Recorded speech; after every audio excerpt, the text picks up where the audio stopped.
oyalo akwuluno amalonye kpala oke nwa obodo jagala Ndoni bụ ofu n'ime obodo ndị akpọrọ Ọgbahụ na obodo akpọrọ abụọ na-asụkọrịta ofu asụsụ dịka anyị bụ Ọgbahụ TV si akọwarịsị na Ọgbahụ anyị shiri nne anyị bara ụba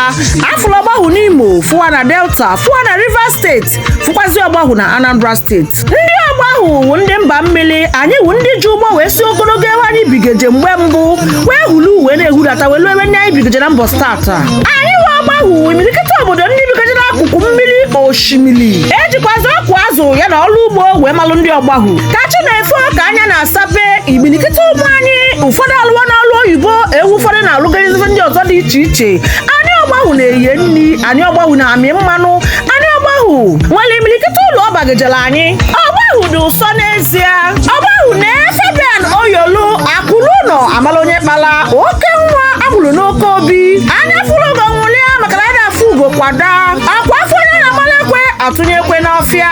nke enyi na-achụ igwe enyi ọsọ oke nwa anyị bụ Ben Oyolu oke ọbụlụ ụzọ Akwuluno amalonye kpatara ya echizuona ma bụrụ onye meligbu na mbọ sata dịka omenala ndị Ndoni wee dị Fab 208 ọgaranya obiọma ka Chukwu okike abịa ma na-edu igbe na-echekwaba yi ndụ ya